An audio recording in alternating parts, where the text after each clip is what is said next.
महासङ्घका अध्यक्ष हाम्रो सिबी गजराजीसँग भेटघाट जसरी हामीले अहिले एउटा अभियान गरेका छौँ। यो चाहिँ पहिलो दोस्रो तेस्रो पुस्ता बीच एउटा मिलमिलाप तथा आत्मिकी सम्बन्ध निर्माण गर्ने भन्ने एउटा हाम्रो जुन छ र यसमा म आज विश्व पास्टर र साथै महासङ्घका अध्यक्ष हुनुहुन्छ हाम्रो सिबी गजराजीसँग म आएको छु। उहाँले नेपालमा धेरै नै एउटा क्रिस्चियन हक हितको लागि उहाँले ठुलो काम गरिसक्नु भएको छ र नेपाल सरकारसँग पनि उहाँले समन्वय धेरैपल्ट गरिसक्नु भएको छ र त्यही कुरा लिएर नै साथै अहिलेको एउटा वर्तमानका परिस्थिति हाम्रो नेपाली इसाई मण्डलीमा कस्तो के छ भन्ने मा पनि रहेर हामीले केही कुराहरू गर्नेछौँ र म उहाँसँग केही कुराहरू प्रश्नहरू सोध्न गइरहेको छु। र पास्टर बुवा जय मसी।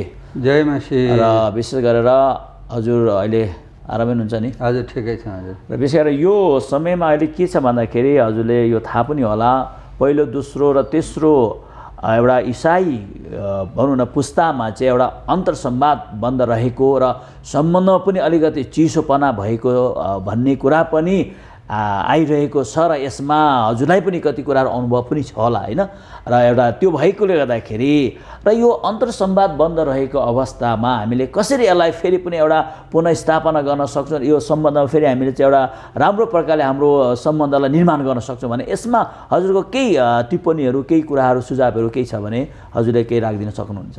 धन्यवाद छ। पहिलो कुरो त जुन एउटा चाहिँ कदमको इनिसिएटिभ यहाँले गर्नुभयो यसको लागि धन्यवाद दिन चाहन्छु।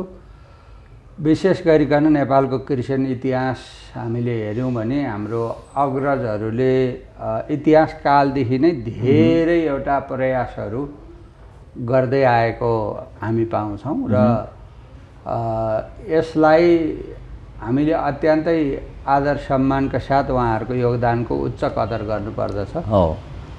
कुरा के हो भने समय परिवर्तनशील छ, मान्छे परिवर्तन चाहन्छ र यो समयसँग सँगै यो ग्लोबलमा विश्वमै एउटा नयाँ परिवर्तन, नयाँ युग, नयाँ तपाईँको चाहिँ यो आवश्यकताहरूको जन्म हुन्छ र नेपालको क्रिस्चियन इतिहासलाई हेर्दा हाम्रो पुर्खाहरूले अग्रजहरूले धेरै ठुलो चाहिँ योगदानहरू हामीले गरेको पाउँछौँ। त्यहाँ जेल जीवन बिताउनेदेखि झुट्टा आरोप खेप्नुपर्नेदेखि यस्ता खालका अवस्थालाई पार गरेर पनि उहाँहरूले चाहिँ नेपाली क्रिस्चियन जगतको लागि प्रभुको निम्ति उहाँहरूले चाहिँ एकदम गरेको योगदानको स्मरणीय छ र नेपालीले मात्रै नभएर विश्वमै रहेका हाम्रा विश्वासी दाजुभाइ दिदीबहिनीले हामीले सुरुमा थाहा पाउँथ्यौँ र यो भजन पनि अत्यन्तै लोकप्रिय छ, गोर्खालीको ढोका खोलिदियो प्रभुजी भन्ने एउटा जुन चाहिँ गीत छ त्यो के थियो भन्दा नेपालमा सुसमाचार चाहिँ फैल्याउन सकियोस्, प्रभुको काम हुन सकोस् भन्ने चाहिँ देश विदेशमै रहेका पास्टर अगुवा विश्वासी क्रिस्चियन सङ्घ संस्थाहरूको चाहना देखिन्छ र उहाँहरूकै प्रार्थनाको फलस्वरूप चाहिँ नेपालमा एउटा 62-63 को परिवर्तनपछि देश धर्मनिरपेक्ष घोषणा भयो। त्यसपछि तपाईँको चाहिँ खुल्ला रूपले सुसमाचार सुनाउन पाउनेदेखि थुप्रै कुराहरू भए। राष्ट्रिय क्रिस्चियन महासङ्घ नेपालले सरकारसँग जस्तो चाहिँ राज्यका प्रमुख व्यक्तिहरू बोलाएर एउटा क्रिसमसको महोत्सव आयोजना गर्ने र समाधि स्थल लगायतका चाहिँ विषयहरूमा छलफल गर्ने कुराहरू जुन गर्यो त्यसको फलस्वरूप नेपाली क्रिस्चियन समुदायको आवश्यकताहरू के हो, यसलाई कसरी चाहिँ एउटा स्थापित गर्न सकिन्छ र नेपाली क्रिस्चियन समुदायको एउटा हामीले 77 जिल्लामा एउटा अध्ययन गऱ्यौँ। स्वदेश विदेशका चाहिँ अनुभवहरूको पनि हामीले रिसर्च गऱ्यौँ र नेपाल सरकारसँग हामीले ज्ञापन पत्र प्रस्तुत गरिसकेपछि 40 दिनको अनसन पनि बस्यौँ। त्यो यहाँलाई थाहै छ। हामीले चाहिँ 3 बुँदा र 6 बुँदा नेपाल सरकारसँग जुन एउटा चाहिँ सहमति गरेका छौँ त्यसको मुख्य सार के छ भन्दाखेरि र हाम्रो एउटा स्लोगन पनि छ, हाम्रो अभियान नेपाली क्रिस्चियन समुदायको स्वाभिमान र पहिचान भन्ने मूल एउटा स्लोगनका साथ हामी चाहिँ विश्वव्यापी रूपसित नेपाली भाषी मण्डलीहरूको बिचमा हामी अभियान चलाइरहेको छौँ। अब यहाँ रहेको कुरा के छ भन्दाखेरि यहाँले जुन एउटा चाहिँ एकताको कुरा गर्नुभएको छ, यो एकताको कुरा चाहिँ के हो भन्नुहुन्छ भन्दाखेरि हामीले मलाई लाग्छ सबै क्रिस्चियन सङ्घ संस्था मण्डलीहरूले आफ्नो उद्देश्य, आफ्नो एउटा दर्शन, आफ्नो एउटा चाहिँ बोझ अनुसारको कामहरू हामी ठाउँ बसेर गरि नै रहेछौँ। यसलाई अझ एकले अर्काको सहयोगीको रूपमा अझै प्रार्थना गर्ने, अझै भूमिका खेल्ने काम गर्यो भनेदेखि अवश्य पनि नेपाली क्रिस्चियन समुदायले राज्यसँग गरेको सहमतिलाई कार्यान्वयन हुन्छ। त्यो कार्यान्वयन भएपछि नेपाली क्रिस्चियन समुदाय चाहिँ स्वाभिमान बन्छन्, उनीहरूको अधिकार सुनिश्चित बन्छ र त्यो हुँदाखेरि विश्वमै रहेका नेपाली भाषी मण्डलीहरू चाहिँ उत्साहित हुन्छन् र परमेश्वरलाई चाहिँ सबै श्रेय हामी चाहिँ जान्छ र परमेश्वरलाई हामी महिमा दिन सक्छौँ। यो छ नि विगत कति अवस्थाबाट यो गएको मानिलो अब एक दशकदेखि यता चाहिँ अलिकति यो सम्बन्ध चाहिँ बिग्रल अवस्था भएको छ, पहिलो दोस्रो तेस्रो पुस्ता भन्ने कुरो छ नि, यसमा तपाईँको के छ, हजुरको महसुस, हजुरले त्यो कस्तो छ एउटा सम्बन्ध, आत्मिक सम्बन्ध के छ भन्नुहुन्छ भन्दाखेरि यो के हो भन्दाखेरि पहिला कुरो नेपालमा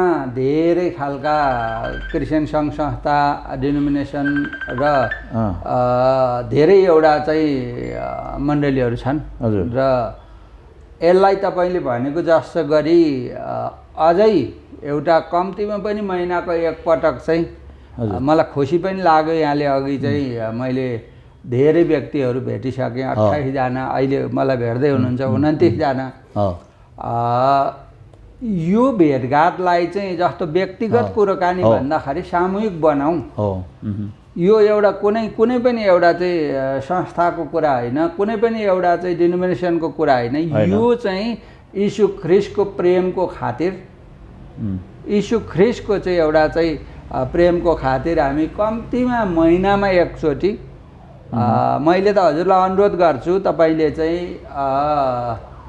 जतिजनालाई भेट्नुभयो अझै भेट्न बाँकी कति छ उहाँहरूलाई एक ठाउँ बोलाउनुहोस्, प्रार्थना गरौँ, बसौँ, सरसल्लाह गरौँ, एउटाको सुझाव अर्कालाई लिउँ। यो त एउटा हामी सबैले केही पनि जित्नु छैन, हाम्रो यो राष्ट्रमा प्रभुलाई उचाल्नु छ, नेपाली क्रिस्चियन समुदायलाई स्वाभिमान बनाउनु छ, व्यक्तिगत रूपमा हामीले कुनै पनि कुरा छैन। त्यसले गर्दाखेरि एउटा सामूहिक रूपमा चाहिँ यसलाई व्यक्तिको भेटघाट भन्दाखेरि यो पनि एउटा ग्राउन्ड फेजमा तपाईँले गरेको अत्यन्तै सराहनीय छ। म तपाईँलाई एकदमै यो विषयमा आदर सम्मान गर्न चाहन्छु र यसको निरन्तरतालाई यहाँले एकचोटि चाहिँ सामूहिक भेटघाटको आयोजना गर्नुभयो भनेदेखि हामी सबैको अनुभवहरू त्यहाँ चाहिँ एकअर्कामा साटासाट गरिन्छ, मलाई चाहिँ यो लाग्छ। ठिक छ, एकदम यो त हामी गर्नेछौँ। तर अलिकति जस्तै अहिले मैले अघि फेरि एउटा जोड्न चाहेँ, जस्तै अघि मैले हजुरले यसलाई अलिक छुनु भएन, जस्तै मैले भने नि यो बिचमा दशकपछि चाहिँ के भएको छ भने यो सम्बन्ध अलिकति चिसो भएको कुराहरू पनि आएको छ।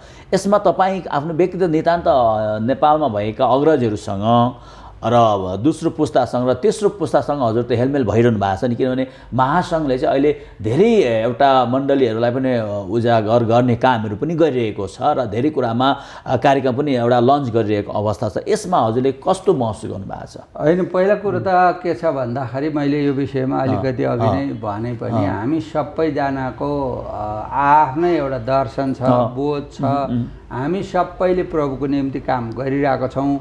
हामी सबैको तपाईँको चाहिँ सबैले चाहिँ आफ्नो ठाउँमा बसेर भूमिका खेलिरहेछौँ।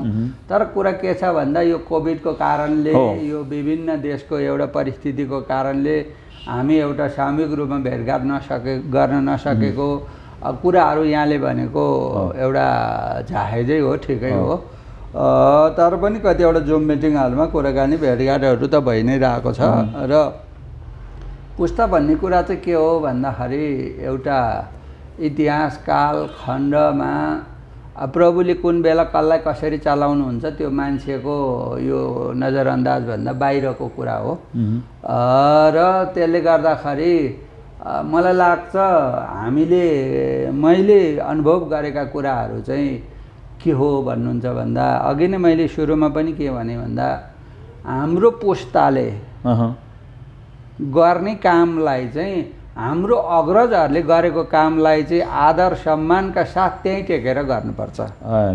यहाँ नेपालको क्रिस्चियन समुदायमा एउटा अलिकति नमिल्दो कुरा चाहिँ के छ भन्दा जम्मै इतिहास मैले नै गरेँ भन्ने सबैले भन्छन्। यो मलाई यो हाम्रो राष्ट्रिय क्रिस्चियन महासङ्घलाई यति यो कुरो अलिकति व्यवहारिक लाग्दैन।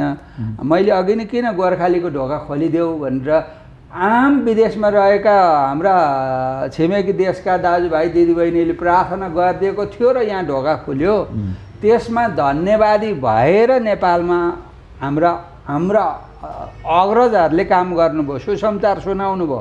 तपाईँलाई थाहा छ नि, कैयौँले जेल जानु पर्यो, कैयौँले बाइबल बोकेर हिँडेकै न्युमा चाहिँ धर्म प्रचारको अभियोगमा चाहिँ देश निकाला हुनु पर्यो। उहाँहरूले योगदान पुर्याइदिए थियो र पो अहिले तपाईँ र म यहाँ चाहिँ बसेर चाहिँ एउटा छलफल गरिरहेछौँ। किन भन्दाखेरि उहाँहरूको योगदानलाई हामीले बिर्सिनु हुँदैन।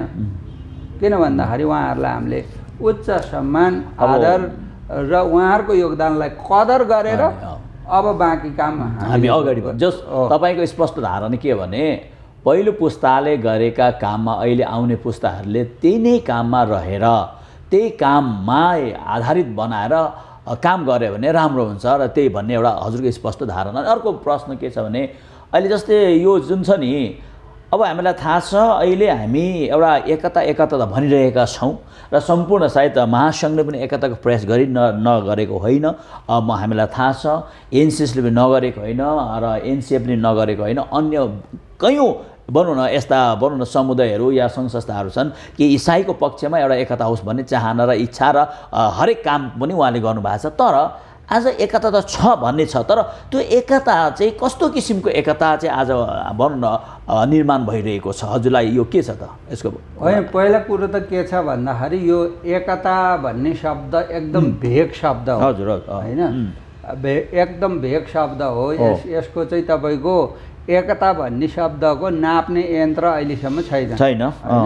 नाप्ने यन्त्र छैन। एकता भनेको मलाई लागेको एकता के हो भन्दा हामी विषयमा सहमति हुने कुरा चाहिँ त्यो एकता हो। होइन, जस्तो विषयमा भनेको के हो भन्दा राष्ट्रिय एउटा सरकारका विषयहरूमा नेपाली क्रिस्चियन समुदायको स्वाभिमान र पहिचान स्थापित गर्ने कुरामा मलाई लाग्छ सबैजनाको एकरूपता नै छ।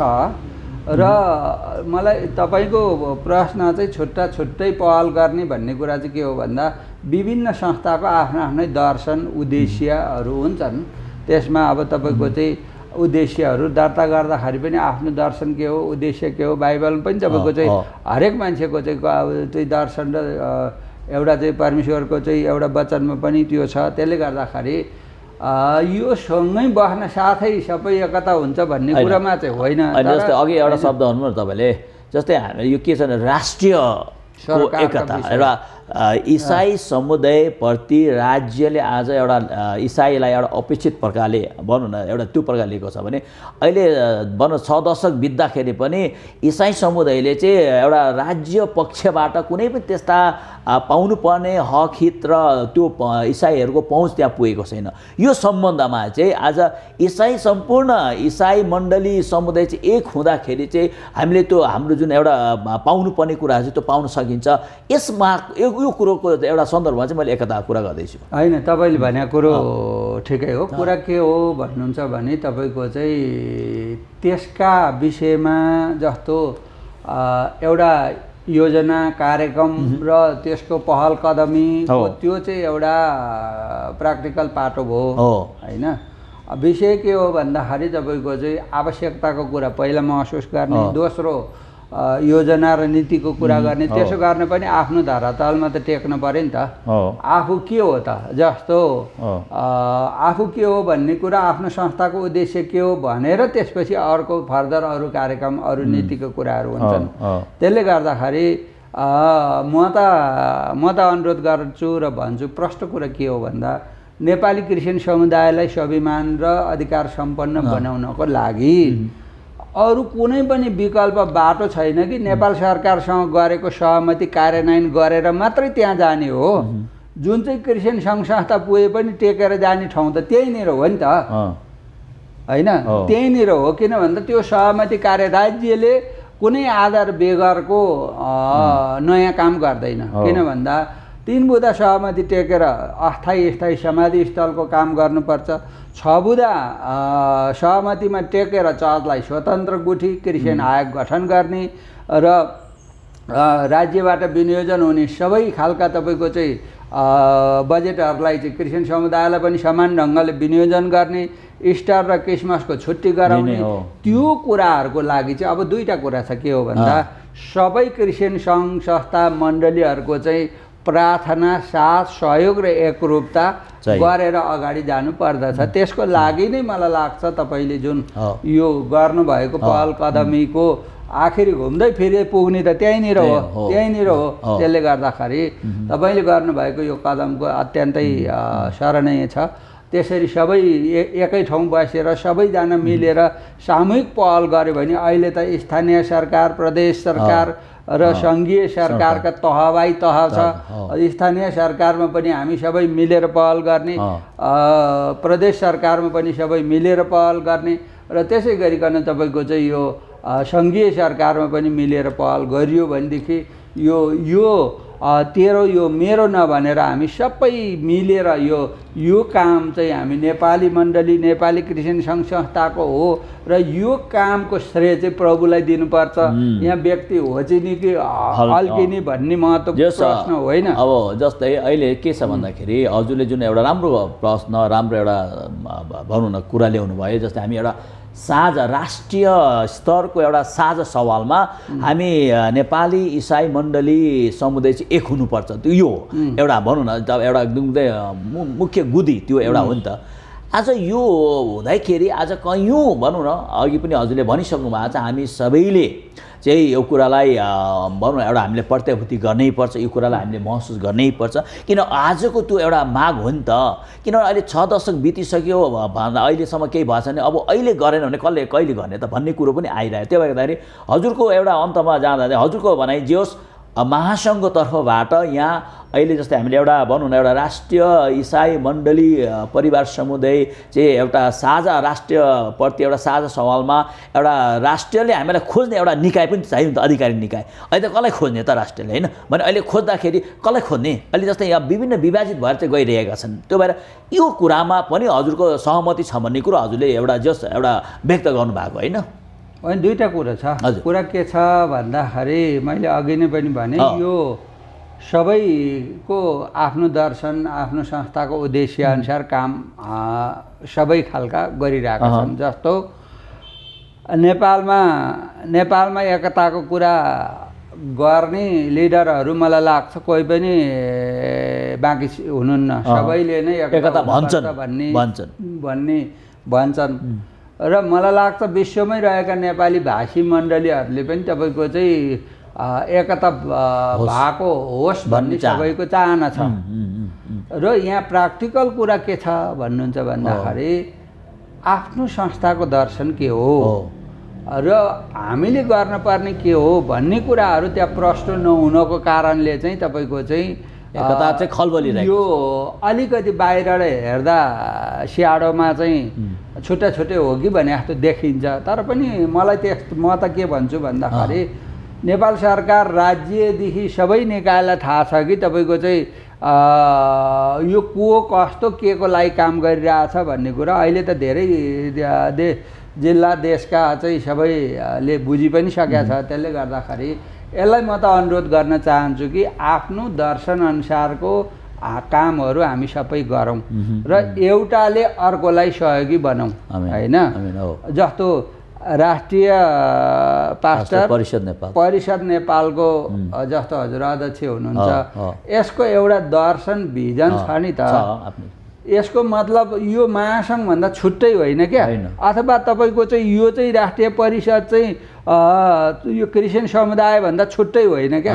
यो तपाईँको दर्शन अनुसारको चाहिँ कामलाई महासङ्घले साथ दिनु पर्यो, अरू क्रिस्चियन सङ्घ संस्थाले पनि साथ दिनु पर्यो। महासङ्घको दर्शन अनुसारलाई तपाईँले जस्तो राष्ट्रिय पास्टर परिषदले साथ दिनु पर्यो, त्यसै गरी अरू सङ्घ संस्थाले साथ दिनु पर्यो, नेपालको मण्डलीले प्रार्थना गर्नु पर्यो। यो नै हो क्या एकता।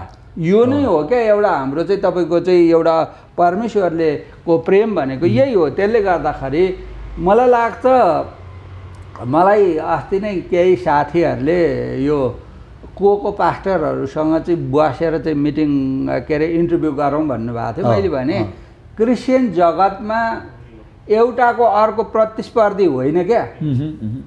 क्रिस्चियन जगतका सबै सङ्घ संस्था चाहिँ हामी एक अर्काको सहयोगी एक अर्काका परिपूरक हौँ। हाम्रो त्यसरी तपाईँको चाहिँ हामीभित्र तँभन्दा म ठुलो मभन्दा तँ ठुलो, यो संस्था यो ठुलो भन्ने नै छैन। के हो भने हामी सबै मिलेर नेपाली क्रिस्चियन समुदायलाई स्वाभिमान र अधिकार सम्पन्न बनाउनु छ र परमेश्वरलाई यो देशमा उचाल्नु छ, महिमा दिनु छ। हाम्रो प्रतिस्पर्धा भने त अन्य जातिहरूसँग हो। त्यसले गर्दाखेरि यो छ नि अब अध्यक्षज्यू, अब हजुरले अहिले नेपालमा कयौँ भनौँ न समयदेखि यो प्रयास गरिरहनु भएको छ र जस्तै महासङ्घको एउटा उद्देश्यमा हामीले हेरेका छौँ। महासङ्घको चाहिँ एउटा एडभोकेसी गर्ने र क्रिस्चियनहरूलाई जोखिममा पर्दा, क्रिस्चियनलाई साह्रो गाह्रो पर्दाखेरि चाहिँ यसले चाहिँ त्यसको अवकालत गर्ने होइन र त्यसमा चाहिँ सहजीकरण गराइदिने भन्ने कुरो पनि छ। र अर्को कुरो एउटा राष्ट्रिय स्तरमा चाहिँ यसले एउटा एकताको कायम गर्न र एउटा कुनै निकाय चाहिँ एउटा निकास लिएर आउनु, कुनै निकास बनाएर एउटा निकाय बनाएर त्यसबाट निकास गरौँ हाम्रो एउटा हक भन्ने जुन कुरो छ नि, हजुर यो पहल गर्दै हुन्छ। यो पहल गर्दै गर्दाखेरि हजुरले कहाँ र कस्तो प्रकार अवस्थामा तपाईँले कहाँ अप्ठ्यारो पाउनु भएको छ, कुन अवस्थामा चाहिँ तपाईँलाई गाह्रो भएको छ, यसको केही अनुभवहरू बताउनुहोस् न। होइन, पहिला कुरो त के छ भन्दाखेरि राष्ट्रिय क्रिस्चियन महासङ्घ नेपालको नेपाली क्रिस्चियन समुदायलाई स्वाभिमान र अधिकार सम्पन्न बनाउन हामीले राष्ट्रव्यापी मात्रै होइन, अहिले विश्वव्यापी अभियान हामीले चलाएको छौँ। जस्तो हिजो अस्ति मात्रै पनि यो चाहिँ नोभेम्बर 21 तारिकमा हाम्रो अन्तर्राष्ट्रिय शिखर सम्मेलन प्रवासी तथा गैर आवासीय बिचमा भयो र त्यसमा तपाईँको चाहिँ रेभरेन्ड डाक्टर प्रकाश मेगीज्यूको चाहिँ संयोजकत्वमा विभिन्न महादेशका चाहिँ तपाईँको प्रमुखहरू रहेर चाहिँ धेरै देशमा सद्भावदूतहरूको छनौट हुने काम भयो। त्यसै गरिकन मैले जोड्न खोजेको कुरो के छ भन्दाखेरि नेपाल सरकारसँग भएको 3 बुँदा र 6 बुँदा सहमतिलाई कार्यान्वयन गराउनको लागि जस्तो हजुर यो 3 बुँदा र 6 बुँदा भन्दै गर्दाखेरि अलिकति जनताले पनि हेर्छन्, हजुरले 3 बुँदामा के छ 6 बुँदा के छ अलिकति स्पष्ट पारिदिनुहुन्छ कि? धेरै धन्यवाद छ। यो 3 बुँदामा चाहिँ यो त्यतिखेरको तत्कालीन संस्कृति मन्त्री मान्य गङ्गालाल तुलाधरसँग हामीले 3 बुँदा 40 दिन अनसन गरेपछि 3 बुँदामा कसरी सहमति भयो भन्दाखेरि 1 नम्बरमा अस्थायी समाधि स्थलको व्यवस्था राज्यले 3 दिनभित्र अविलम्ब मिलाउने। दोस्रो स्थायी समाधि स्थलको लागि चाहिँ नीतिगत व्यवस्था गराएर चाहिँ देशभर लागू गराउने। त्यो भनेको के हो भने एउटा मृत्यु संस्कारको नीति नै बनाएर चाहिँ सबै प्रदेश गाउँ वडा सबै ठाउँमा चाहिँ मृत्यु संस्कारको चाहिँ व्यवस्था मिलाउने। तेस्रोमा चाहिँ यो क्रिस्चियन समुदायले 40 दिनसम्म बस्दै गरेको रिलियन्सनलाई चाहिँ अन्त गर्ने भनेर सहमति भएर क्रिस्चियन समुदायको तर्फबाट हामीले हस्ताक्षर गऱ्यौँ र त्यहाँ नेपाल सरकारको तर्फबाट त्यतिखेरको तत्कालीन संस्कृति मन्त्री मान्य गङ्गालाल तुलाधर लगायतका त्यहाँका चाहिँ सचिव लगायतका चाहिँ केही मान्यहरूको रोबरमा यो सहमति भयो।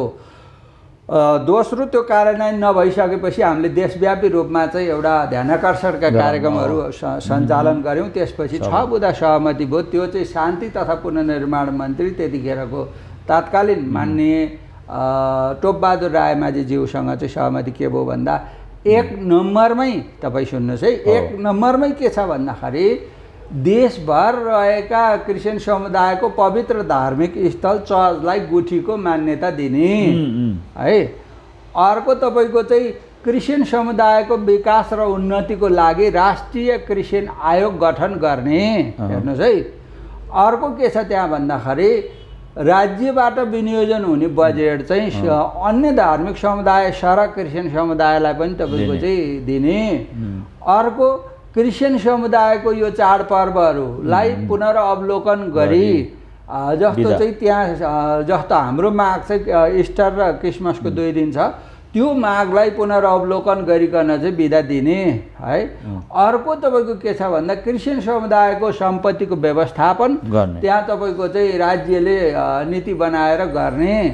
अर्को के छ भन्नुहुन्छ भन्दा क्रिस्चियन समुदायलाई समान ढङ्गसित चाहिँ प्रतिनिधित्व गराउने र त्यो तपाईँको चाहिँ यो के हो भन्नुहुन्छ भन्दा समान ढङ्गको प्रतिनिधित्व भनेको यो जस्तो अहिले तपाईँले हेर्नुभयो भने वडादेखि सिडिओ कार्यालयदेखि सबै निकायमा चाहिँ त्यहाँ सर्वपक्षीय समिति हुन्छ, त्यहाँ सबै पक्षहरू बोलाइन्छ, तर त्यहाँ क्रिस्चियन समुदायलाई बोलाइँदैन। उहाँहरूलाई पनि बोलाएर प्रतिनिधित्व गराएर त्यहाँको आवश्यकता के छ, त्यहाँको समस्या के छ, त्यहाँ बजेटको विनियोजन छ भनेदेखि त्यसमा तपाईँको चाहिँ समान ढङ्गले विनियोजन गर्ने, त्यो वडा छ र त्यो तहमा चाहिँ तपाईँको विकास निर्माणको कुरा छ भने पनि क्रिस्चियन समुदायले समान ढङ्गसँग गर्ने भन्ने चाहिँ यसको मुख्य आशय हो। ती कुराहरूलाई कार्यान्वयन गराउनको लागि यति कुरा कार्यान्वयन भयो भने नेपाली क्रिस्चियन समुदाय अधिकार सम्पन्न बन्छन्, स्वाभिमान बन्छन्। यो गर्नको लागि चाहिँ यो नेपाली क्रिस्चियन समुदायमा राज्यले गरेको भनेको आधिकारिक प्रमाण भनेको यही दुईटा सहमति मात्रै हो। तपाईँ कुनै पनि क्रिस्चियन सङ्घ संस्थालाई तपाईँले सोध्न सक्नुहुन्छ के छ तपाईँसँग चाहिँ तपाईँले गरेको योगदान भनेर सोध्न सक्नुहुन्छ। हामीसँग प्रमाण लिएर हामी काम गरिरहेका छौँ। त्यो संयुक्त राष्ट्रसङ्घमा पुर्याइसकेका छौँ हामीले। अन्तर्राष्ट्रिय मानवाधिकारमा चाहिँ विश्वव्यापी रूपमा चाहिँ हामीले यो कार्यान्वयन गराउन पहल गरिरहेछौँ। त्यसले गर्दाखेरि यो कुराको निम्ति म त सबै क्रिस्चियन सङ्घ संस्थालाई अनुरोध गर्छु कि यसको लागि पहल गर्न तपाईँहरूको साथ सहयोग सहकार्यको आवश्यकता छ। यहाँ जसले अगाडि लिड गरे नि हुन्छ, यहाँनिर तपाईँको चाहिँ यो तेरो मेरो यो भन्ने छैन। यो सबै एउटा भनाइ छ नि, एउटा कता कता भनाइ आएको छ नि, जस्तै महासङ्घले मात्रै लिड गर्न पायो भने मात्रै अग्रसर हुन्छ, नभए हुँदैन भन्ने कुरा पनि आएको छ नि। के हो यसमा होइन? यो विषयमा चाहिँ हजुरलाई कसले भन्यो उसैलाई सोध्नु पर्यो होइन। त्यो किन जस्तै यसमा हजुरलाई जस्तै सुन्नु न, एउटा कुरो के हुन्छ भन्दाखेरि यो राज्यसँग सहमति गर्दाखेरिको हस्ताक्षरकर्ता को हो, त्यसको हकदार त उही हुन्छ नि। त्यो सामान्य ज्ञानको सिद्धान्त के छ भने तपाईँलाई जसले थाहा छ होइन, तपाईँले यो महत्त्वपूर्ण कुरा गर्नुभयो। यो सबै आम यो मेरा दाजुभाइ पास्टर अगुवारले चाहिँ सुन्नु जरुरी छ। कुरा के हो भने सामान्य ज्ञानको सिद्धान्त के हो भन्दाखेरि तपाईँले यो गाउँमा हलो जोतेको थाहा हुन्छ हो। जसले हलो जोत्दाखेरि त्यो अनौ भन्ने हुन्छ पछाडि, अथवा अनौ जसले हलो जोत्दा अनौ समात्छ त्यसको नाम मात्रै हली हुन्छ। त्यहाँ तपाईँको चाहिँ त्यो हली चाहे ऊ ज्यालामा काम गरोस्, चाहे उसले घर धनीले जोतोस्, त्यो जसले अनौ समात्यो त्यो हली हुन्छ। यहाँ नमिल्या कुरो के छ भन्दाखेरि अनौ समातेर जोत्ने चाहिँ अर्काले जोतिदियोस्, हलीमा चाहिँ मेरो नाउँ राख्दै हुन्थ्यो भन्ने कोही कसै होला, हो त्यो त्यस्तो कोही कसै होला। अनि उहाँहरूले भन्नुभयो होला तपाईँलाई होइन। यो म त के भन्छु, अब यो के छ भने अर्को कुरो जुन छ नि, तपाईँ हामीले जस्तै यत्रो एउटा तपाईँले 3 बुँदे र 6 बुँदे जुन बुँदाहरू गरेर सरकारसँग एउटा सहमतिको लागि विभिन्न मन्त्रीहरूसँग तपाईँले पहल गरिसकेको अवस्था, जस्तै हामीले 40 दिनको अनसन र्याली पनि गरिसक्दाखेरि पनि अब जस्तै समाधि स्थलको लागि पनि पहल भएको, यी सबै कुराहरू त यो कुराहरू आज कहाँ गएर चाहिँ यो भनौँ न यसको चाहिँ के हुँदैछ अगाडिको यसको फर्दर यसको भनौँ न कार्यान्वयन पक्षमा के हुँदैछ त? धेरै धन्यवाद छ। यसको विषयमा हामीले सरकारका सम्बन्धित निकायहरूमा जस्तो केही दिनपछि यहाँहरूले थाहा पाउनुहुनेछ, हामीले पहलहरू गरिरहेका छौँ र कार्यान्वयनको लागि दुईटा पाटोसित हामी अब पहल गर्छौँ। अहिले नम्बर 1 कुरो हाम्रै क्रिस्चियन समुदायलाई बुझाउनु जरुरी छ। यो भएको 6 बुँदे सहमति चाहिँ यो के को लागि हो, कसको लागि हो र किन गरिएको हो भन्ने एउटा हामी जस्तो हाम्रो चाहिँ जनवरी 3 देखि 6 सम्म राष्ट्रिय भेला हुँदैछ। हामीले त्यहाँ एउटा हाम्रो समुदायलाई चाहिँ प्रष्ट बनाउँछौँ र अन्तर्राष्ट्रिय रूपमा पनि यो 3 बुँदा 6 बुँदा सहमति किन र के को लागि कसको, यी 3टा कुरा हामी चाहिँ अभियान चलाउँदैछौँ भने अर्को चाहिँ राज्यका राजनीतिक दलका प्रमुखहरू, नेपाल सरकारका प्रधानमन्त्री लगायतका सम्बन्धित निकायलाई हामी चाहिँ ध्यानाकर्षण गराएर एउटा चाहिँ खबरदारी अभियान हामी चाहिँ चलाउँदैछौँ। त्यसमा सबैले साथ दिनुपर्छ र मलाई लाग्छ यो राष्ट्रिय पास्टर परिषदको पनि यस्तो भूमिका हुन जरुरी छ। यहाँ तपाईँको चाहिँ कुनै पनि क्रिस्चियन सङ्घ संस्थाको भूमिका जरुरी छ। यो कुनै पनि तपाईँको चाहिँ यो व्यक्तिले श्रेय लिने यो तपाईँको चाहिँ देशभर रहेका पवित्र गुठी मण्डलीलाई स्वतन्त्र गुठीको मान्यता दिने भनेको हो।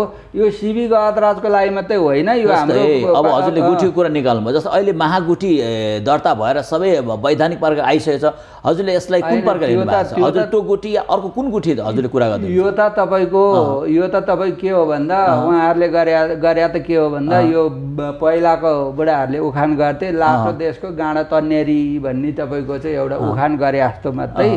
त्यो त नाम मात्रै गुठी हो। मैले त्यहाँ बुझ्दाखेरि यो चाहिँ सार्वजनिक गुठी र यो राज्यबाट मेरो कुरा सुन्नुहोस् न। नेपालको इतिहास तपाईँको प्रश्न बुझेँ मैले। नेपालको इतिहासमा 19 सालदेखिको एउटा गुठीको जुन संरचना छ त्यो क्रिस्चियन जगतलाई हुने कुनै पनि आधार छैन। त्यहाँ त तपाईँको के छ भन्दाखेरि नेपालको मण्डली भनेको कस्तो हो भन्नुहुन्छ भन्दा नेपालको मात्रै नभएर मण्डली त तपाईँ त पास्टर परिषदको अध्यक्ष हुनुहुन्छ, मण्डलीको शिर त प्रभु आफै हुनुहुन्छ होइन। मण्डलीलाई कसैले अधीन गर्न हुँदैन, त्यो परमेश्वर आफैले अधीन गर्नुहुन्छ। यहाँ कुनै सङ्घ संस्थाले कुनै सरकारले अधीन गर्ने खालको गुठी होइन। हामीले परिकल्पना गरेको पवित्र गुठी तपाईँको पवित्र र स्वतन्त्र गुठी एक नम्बरमा है। दोस्रो कुरो तपाईँले भनेको गुठी चाहिँ के हो भन्दा अहिले जुन तपाईँको चाहिँ यो 74 सालमा ऐन बन्यो, त्यो ऐनले के गर्यो भन्दाखेरि तपाईँको चाहिँ एउटा सार्वजनिक गुठी एउटा निजी गुठी दुईटा गुठीको चाहिँ कल्पना मात्रै गर्यो, ठाउँ मात्रै छुट्यायो। त्यो के हो भन्दाखेरि घडेरी छुट्यायो क्या। ल एउटा सार्वजनिक गुठीको लागि यहाँ घर बनाऊ, अर्को निजी गुठीको लागि यहाँ घर बनाऊ भन्यो। तर तपाईँको चाहिँ त्यो कुन सार्वजनिक गुठी कस्तो डिजाइनको घर बन्ने, निजी गुठी कस्तो डिजाइनको घर बन्ने भनेर त्यसको चाहिँ तपाईँको चाहिँ म्याप बनेको छैन। सुन्नुहोस् है, अब तपाईँको चाहिँ रहेको कुरा के हो भन्दा गुठीको एउटा विधेयक आयो, यो तपाईँलाई थाहा छ। योभन्दा 4 वर्ष अगाडि चाहिँ एउटा गुठीको विधेयक आयो। त्यो विधेयकले चाहिँ के गर्यो भन्दा प्राधिकरणहरूको एउटा नाम लिएर सबै धर्मावलम्बीहरूको गुठी एकै ठाउँ चाहिँ नियन्त्रण गर्ने गरी जुन गुठी राज्यले कन्सेप्ट ल्यायो त्यो गुठीको चाहिँ के भयो त भन्दा सबैले अस्वीकार गरे र त्यो गुठी चाहिँ अहिले पेन्डिङमा छ होइन। त्यसले गर्दाखेरि अहिले तपाईँको चाहिँ अहिलेको तपाईँको चाहिँ त्यो पुरानै ऐन अन्तर्गतको चाहिँ एउटा नामको गुठी भनेर तपाईँको कोही कसैले यस्तो गुठी त वडै पछि दर्ता गराउनु पाइन्छ। तपाईँले अहिले नाम लिएको म त नाम लिन्न होइन, म त नाम लिन्न। त्यस्तो गुठीको त तपाईँको वडै पछि दर्ता गर्न पाइन्छ क्या। तपाईँ अहिले जानुहोस् वडा कार्यालयमा गएर सार्वजनिक गुठी निजी गुठी तपाईँको चाहिँ यो 77 जिल्लामा गर्न पाइन्छ। त्यसले गर्दाखेरि तपाईँको एउटा भनौँ न परिकल्पना या तपाईँको इच्छा चाहिँ तपाईँ अघि भन्नुभयो मण्डली चाहिँ सबै कुरोभन्दा माथि हो, किन यो पवित्र ख्रिस्टको एउटा देह हो। त्यो भएर हामीलाई थाहा छ यो कुनै राजनीतिकरण हुन्न, त्यहाँ केही हुन्न। तर यो चाहिँ एउटा नितान्त एउटा पवित्र गुठीको रूपमा चाहिँ हामीले स्थापना गर्नुपर्छ। तर त्यो गर्दाखेरि पनि त राज्यको एउटा कुनै निकाय कुनैसम्म त जानु पर्यो नि, अधिकार त राज्यले दिन्छ नि। म भन्दैछु हामी त राज्यभन्दा माथि छैनौँ नि त। त्यही कुरो तपाईँले एकदम राम्रो भन्नुभयो। अब सुन्नुहोस् है, अब तपाईँको चाहिँ यो आम मेरा यो दाजुभाइ दिदीबहिनीले सुन्न जरुरी कुरा प्रश्न गर्नुभयो। कुरा के हो भनेदेखि तपाईँको चाहिँ एउटा सार्वजनिक गुठी बनाउने परिकल्पना राज्यले गरेका छ, अर्को निजी गुठी बनाउने तपाईँको चाहिँ परिकल्पना गरेका छ। अब हामी क्रिस्चियन समुदायले चाहिँ के हो त भन्दा बाइबललाई मध्यनजर गरेर निजी गुठीमा नेपालको चर्चहरू यो गरी सञ्चालन गर्नुपर्छ भनेर नीति बनाउनुपर्छ। सार्वजनिक गुठीमा तपाईँको चाहिँ यो गरी यसको सञ्चालन र व्यवस्थापन हुनुपर्छ भनेर यसको चाहिँ हामीले चाहिँ एउटा नीति बनाउनुपर्छ र त्यो अनुमोदन गराउनुपर्छ। त्यही काम राष्ट्रिय क्रिस्चियन महासङ्घले गर्नको लागि हामी यसको अभ्यास गरिरहेछौँ। हाम्रो कानुनी सल्लाहकार चाहिँ अधिवक्ता बुद्ध घिसिङले यसका सबै होमवर्कहरू गरिरहनु भएको छ। हामी यसलाई तपाईँको चाहिँ राष्ट्रिय अन्तर्राष्ट्रिय रूपका अभ्यासहरू के रहेछन् त्यसका हेर्छौँ र त्यो कुरो चाहिँ हामी के गर्छौँ भन्दाखेरि राज्य राज्यबाट तपाईँको चाहिँ त्यो गुठीलाई के गर्छौँ भन्दा मैले अघि भने दुईवटा घडेरी, एउटा निजी गुठी एउटा सार्वजनिक गुठीलाई चाहिँ हामी घरको डिजाइन गरिदिन्छौँ। हाम्रो बाइबल अनुसारको चाहिँ चर्चलाई सञ्चालन र व्यवस्थापन यो तरिकाले गर्नुपर्छ भनेर हामी के गर्छौँ भन्दा घरको डिजाइन गर्छौँ र राज्यसँग अनुमोदन गराउँछौँ। त्यो अनुमोदन गराइसकेपछि निजी गुठी र तपाईँको सार्वजनिक गुठीमा तपाईँको यहाँ कहिल्यै मिल्छ बुद्धिस्टको गुम्बा सञ्चालन र व्यवस्थापन, मुस्लिमको चाहिँ तपाईँको सञ्चालन व्यवस्थापन, हिन्दूको मन्दिर चाहिँ सञ्चालन र व्यवस्थापन र चर्चसँग मिल्छ। हाम्रो त छुट्टै खालका चाहिँ तपाईँको चाहिँ यसको चाहिँ मूल्य मान्यता छ नि त। त्यसले गर्दाखेरि हाम्रो चर्चको चाहिँ सञ्चालन र व्यवस्थापनको चाहिँ घडेरी त्यसको डिजाइन हामी गरेर राज्यसँग अनुमोदन गराउँछौँ। त्यो हो नेपाली क्रिस्चियन समुदायको यो पवित्र धार्मिक स्थल स्वतन्त्र गुठीको राज्यबाट मान्यता प्राप्त त्यो गराउन हामीले खोजिरहेका छौँ। अहिले केही मान्छेहरूले सुनिराख्नु भ्रम छरेका छन् यो के गुठी भनेर। यो एक दिन सत्य कुरा त सत्य नै हुन्छ, हेर्नुहोस् है। अब अर्को एउटा प्रश्न छ, जस्तै यो एउटा के छ भन्दाखेरि हजुरले जस्तै अघि कुराहरू ल्याउनु भयो गुठी विभिन्न कुरा, त्यो हुँदाहुँदै अब अहिले भनौँ न यो राज्यमा हामी क्रिस्चियनहरूले जस्तै एउटा यो आयोगको कुरा अघि तपाईँले कता कता आयोग कुरा गर्नुभयो, जस्तै महासङ्घ आयोगको कुरा। तर आयोग त भनौँ न एउटा भनौँ न यो के भन्छ संविधानमा कुनै पनि धार्मिक आयोग एउटा मात्रै रहनेछ, तर कुनै समूहगत र भनौँ न अब एउटा समूह र जातिगतको एउटा धार्मिकलाई आयोग दिने छैन भने सरकारले त्यहाँ चाहिँ गरेको छ। त्यो भएको हुँदाखेरि अब यसमा चाहिँ हजुरले भन्नुभयो क्रिस्चियन आयोगको कुरा ल्याउँदै हुनुहुन्छ। अब त्यो क्रिस्चियन आयोग हुने कति सम्भावना छ? मैले सुन्दै थिएँ यदि क्रिस्चियन आयोगको लागि हुन्थ्यो त्यहाँ सरकारले एउटा भनौँ न उनीहरूको एउटा सदनमै एउटा त्यसलाई चाहिँ संशोधन गर्नै पर्छ विधान, अनि तबबाट मात्रै पाइन्छ भन्ने कुराहरू छ। अनि यसको बारेमा तपाईँ के छ त तपाईँले यो पहल गर्दाखेरि? दुईवटा कुरा छ। यो तपाईँलाई म एउटा महत्त्वपूर्ण कुरा बताऊँ। जस्तो 62-63मा माओवादीले गरेको शान्ति सम्झौता र नेपाल सरकारले क्रिस्चियन समुदायको बिचमा गरेको शान्ति सम्झौताको अधिकार बराबरी छ, हेर्नुहोस् है। त्यो के भन्या कुरो के हो भन्दाखेरि तपाईँको चाहिँ नेपालबाट नागरिकता प्राप्त गर्ने सबै नागरिकहरूको अधिकार बराबरी हो नि त, होइन? त्यस्तै अब राष्ट्रिय क्रिस्चियन आयोग गठन गर्न सरकारले सहमति गरिसकेका छ। त्यो संयुक्त राष्ट्र सङ्घसम्म हामीले पहल कदमी गरिसकेका छौँ। स्वदेश विदेशका कूटनीतिक नियोगहरू र तपाईँको चाहिँ अन्तर्राष्ट्रिय मानवाधिकारसम्म यो सहमति पुगिसकेका छ। र नेपाल सरकारले जस्तो संविधानमा संवैधानिक आयोग बनाउने व्यवस्थाहरू त्यहाँ छ र संवैधानिक आयोग सर भनेर क्याबिनेटले निर्णय गर्न सक्छ। जस्तो क्याबिनेटबाट निर्णय हुनु पर्यो, क्याबिनेटबाट निर्णय गर्न सक्छ। त्यो भएको हुनाले हामीले राजनीतिक दल र चाहिँ नेपाल सरकारलाई कन्भिन्स गर्न सक्नु पर्यो। राज्यले 10वटा धर्म अवलम्बन गरेको छ, होइन? अब यदि क्रिस्चियनलाई दियो भने यहाँ एउटा कता कता यो प्रश्न पनि आएको छ, यदि भोलि जस्तै अहिले त कुनै पनि धार्मिक समुदायलाई आयोग दिएको छैन नि सरकारले। जस्तै अब हिन्दूको आयोग छैन, दलित आयोग छ, मुसलमानको आयोग छ, अहिले के भन्छ चेपाङ आयोग या किराँत आयोग विभिन्न आइरहेछ। तर उनीहरू धर्मको होइन तर जातिगत आएको छैन। जस्तै मुस्लिमको पनि जातिगत आयोग हो नि त भने भोलि क्रिस्चियन आयोग, क्रिस्चियन भनेको त एउटा यो त जाति नभएर एउटा समुदाय हो नि त। भोलि यो समुदायलाई आयोग दिने बित्तिकै यो अरू 10वटा धर्मावलम्बीहरूले पनि त यो आयोगको लागि भनौँ आन्दोलन गर्न सक्ने सम्भावना छ। यसले ठुलो एउटा बिग्रल अवस्था लिँदैन? कुरा के हो भन्दाखेरि तपाईँको चाहिँ यो क्रिस्चियन समुदाय हो, समुदायको उत्थान र व्यवस्थापन विकास गर्ने कुरा हो। यो एउटा सिङ्गो समुदाय हो। जस्तै एउटा छ नि हजुरले भन्दा एउटा बुद्धिस्ट, अहिले बुद्धिस्टहरूको आयोग छैन तर बुद्धिस्ट विकास कोष भनेको छ। जस्तै भोलि अब जस्तै किन बुद्धिस्टलाई किन आयोग दिएन अरे सरकारले? किन त धार्मिक आयोग नदिने भनेर त बुद्धिस्ट विकास कोष दिएको छ। तपाईँको कुरा के हो भन्दा यसको औचित्य हामीले बुझाउन सक्नु पर्यो पहिलो कुरो, होइन? जस्तो बुद्धिस्टको गुम्बा विकास समिति छ। गुम्बा विकास समिति तपाईँको पहिलेदेखि नै थियो। अहिले धेरैवटा जस्तो वादी विकास समितिदेखि थुप्रै कुराहरू छन्। दुईवटा कुरा छ क्या, एउटा यो क्रिस्चियन समुदाय चाहिँ तपाईँको यो क्रिस्चियन समुदाय चाहिँ एउटा सिङ्गो समुदाय हो, हेर्नुहोस् है, जाति होइन। यो समुदायको सञ्चालन र व्यवस्थापनको लागि जस्तो परेको बेलामा कसले बोल्ने त यहाँनिर?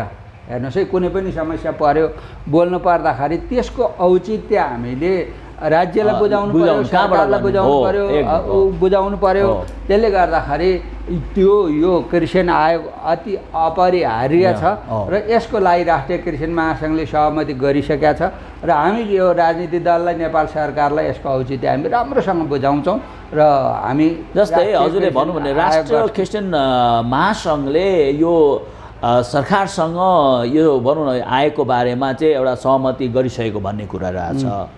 तर पटक पटक सुनाइमा आएको छ जस्तै अब सरकारले चाहिँ ती कुराहरूलाई कुनै पनि चासो दिएको छैन, किनभने सरकार चाहिँ अन्यलमा छ भन्ने कुरो छ। किन यहाँ समूहगत चाहिँ इसाईहरू चाहिँ त्यहाँ गएकोले गर्दाखेरि अरू समूहले पनि गएर चाहिँ हामी पनि हौँ भन्ने कुरा भनिरहेका छन्। अब यसमा तपाईँको के छ त विचार? होइन, पहिलो कुरो त के छ भन्दा यो विषयमा हामीले अघि नै भनिसक्यो, यो जताड गए पनि तपाईँको पुग्ने ठाउँ एउटै हो। तपाईँ भैँसी पार्टी जानलाई उता तपाईँको चाहिँ लखीमपुरबाट पनि जान सक्नुहुन्छ, तपाईँ यताबाट पनि जान सक्नुहुन्छ। तर जहाँबाट गए नि राज्यसँग भएको सहमतिहरूलाई कार्यान्वयन गर्ने र मात्रै राज्यले तपाईँको चाहिँ क्रिस्चियन समुदायको हक अधिकार सुनिश्चित गर्न सक्छ। त्यसो गर्नलाई तपाईँको चाहिँ मलाई लाग्छ सबै दाजुभाइ क्रिस्चियन सङ्घ संस्था मण्डलीका हाम्रो आफ्नो काम गर्नुपर्छ।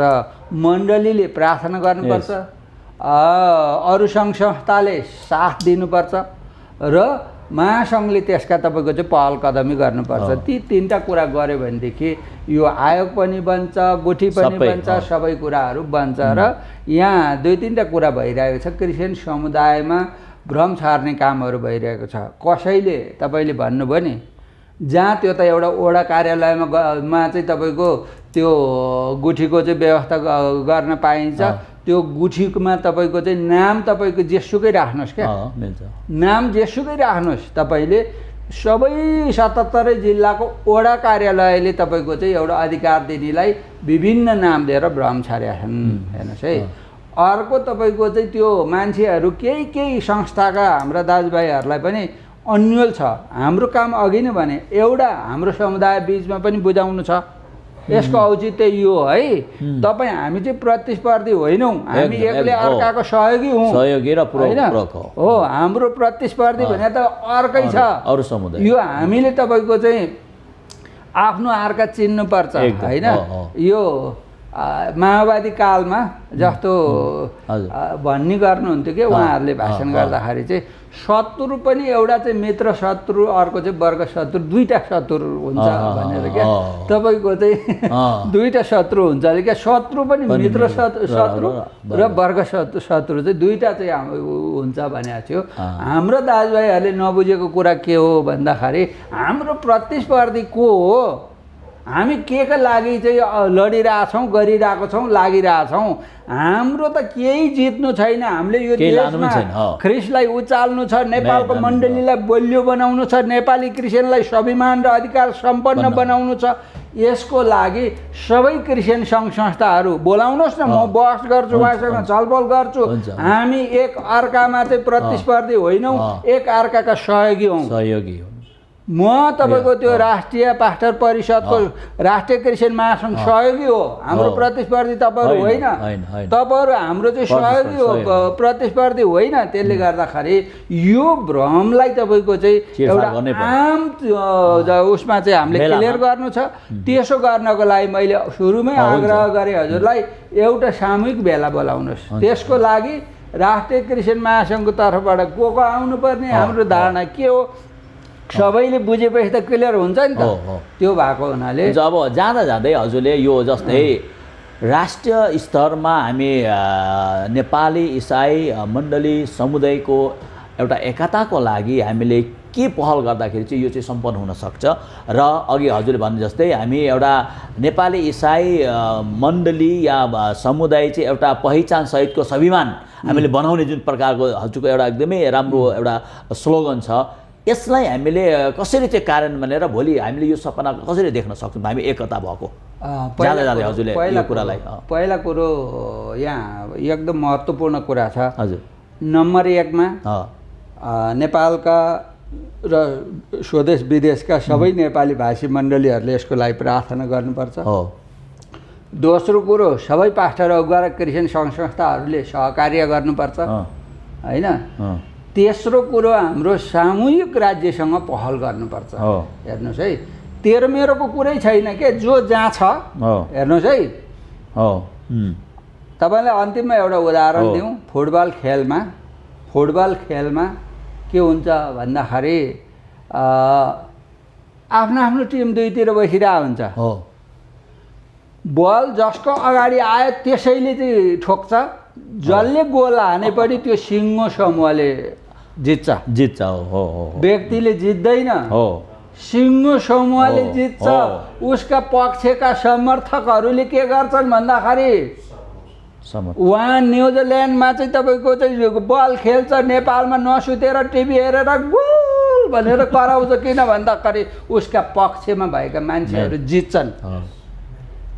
नेपालका लिडरहरूले नबुझेका केही लिडरहरूले त्यो 2-4 जना चाहिँ नबुझेको कुरा के छ भन्दाखेरि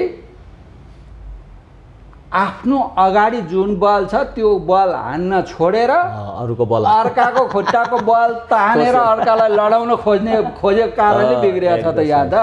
त्यसले गर्दाखेरि जसको अगाडि जुन गोल छ त्यही हानौँ, सिङ्गो नेपाली क्रिस्चियन समुदायको जित हुन्छ। विश्वमै रहेका नेपाली भाषी मण्डलीहरू उत्साहित हुन्छन् र एक दिन कराउने छन् चाहिँ गोल भनेर।